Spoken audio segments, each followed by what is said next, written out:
Greetings, fellow Slayers. Well, it's time to look at episode 2 of season 1 of Buffy the Vampire Slayer, The Harvest.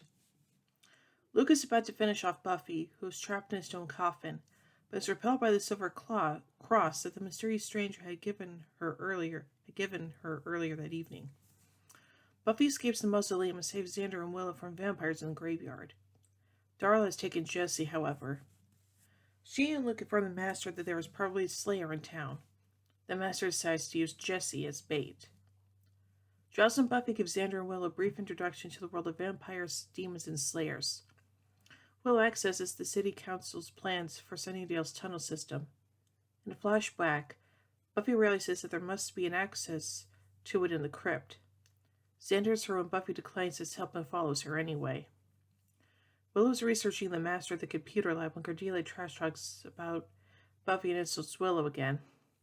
In a fine show nerd revenge, Willow convinces Cordelia to press the DEL key to deliver her assignment, and ends up erasing her hard work. The Dark Stranger appears just as Buffy is about to enter the tunnel system in the crypt. He tells her his name is Angel. He gives her directions to the Master's lair, but only wishes her luck after she's out of earshot. Xander catches up with Buffy, wanting to help save his friend. They enter the lair and manage to find him, but upon trying to find their way out, they are ambushed by vampires, to which Jesse, upon hitting a dead end, reveals he is also as well. Buffy and Xander barely manage to escape via a vent leading to above ground, with Xander pulling Buffy out of a manhole. Underground, the Master is unhappy about their escape and punishes the vampire Colin by poking his eye out. Luke drinks the Master's blood, turning Luke into the vessel. Every soul Luke now takes will give the Master more strength to break out of his confinement. Buffy and Xander return to the school library. Giles explains that the Master arrived 60 years ago to open the Hellmouth, a portal to another reality, but was swallowed by an earthquake.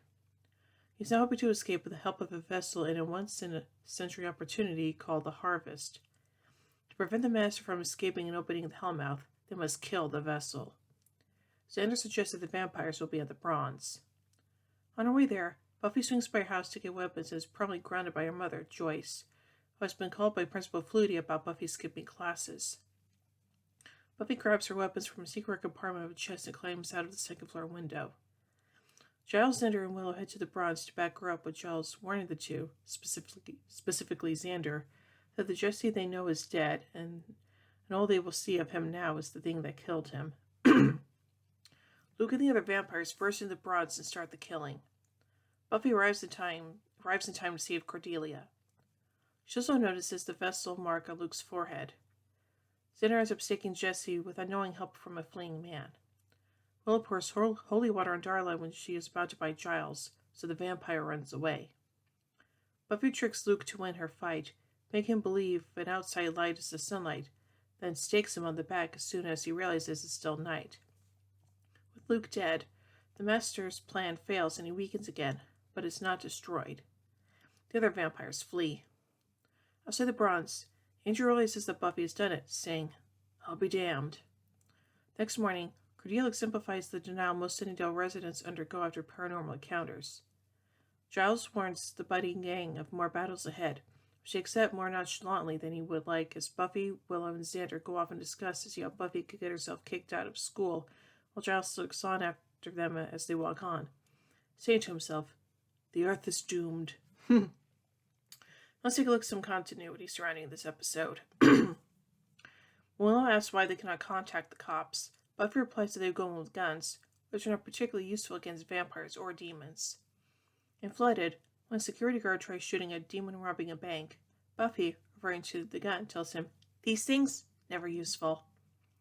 The older one Giles describes as the one who started the first vampire revealed to be Malachor in The Core, Part 1. Xander's taking Jesse is brought up in 9 years later in support of a cop who had just staked his third partner. He describes, "When I think of that night, I don't see the face of a vampire. I just see Jesse's face. But believe me, you don't want her hurting any more people." Buffy claims she isn't strong enough to kick down the Bronze's front door. She'll be able to do 5 years later in Once More with Feeling and to Crypt Door in End of Days. The Scooby Gang is from this episode, as Buffy, Willow, Xander, and Giles work together for the first time. While discussing possible actions that could get Buffy kicked out of school, Willow suggests that she blow something up, although Buffy dismisses the idea in favor of something that won't get her sent to prison. She goes on to destroy Sunnydale High itself in Graduation Day Part 2. Giles' line, "The Earth is doomed," will be spoken again later in the final episode, Chosen. And so later he will say, "The Earth is definitely doomed," while Buffy, Willow, and Xander discuss going to the mall after destroying the first Evil's army. Alright, now let's take a look at the production of this episode. We didn't know that he felt horrible for giving Eric Belfort so many lines with S in them, which he had to recite while in Vamp Face. He had such a difficult time getting the lines out around the prosthetics that new ones were designed for vampire characters required to speak frequently. Those third ones were given to Vampire Lacus few or no lines in future episodes. Additionally, we didn't comment on Buffy flipping onto the bronze stage, knowing that she never did that again, as she could have just walked or ran. We didn't apologize as in the DVD commentaries for the way the scene in which Luke kneels before the Master was shot, making it look as though Luke was giving the Master pleasure. The Master's line, "You're all weak," is a reference to Maura Metcalf's famous line in Animal House. And now finally, let's take a look at some goofs here. Cordelia tells Harmony that they're going to the Bronze, as it's Friday night and there's no cover charge. However, there's clearly cover charge when they go. When Buffy throws Luke away from her, she wears her crucifix necklace, but when she exits the crypt, it has disappeared. When she returns to the library, it's back on again. Excuse me. Each time a vampire is tested off-screen, the sound effect of their demise is not heard. So, yeah. So, for us, the follow-up to the premiere episode is actually pretty good, and the fact that this episode is where the Scooby Gang is formed sells a good too. So, overall, I give The Harvest 4 vampire steaks out of 5. Well, anyway, tune in tomorrow as we take a look at Witch. So, until then, see you, everybody.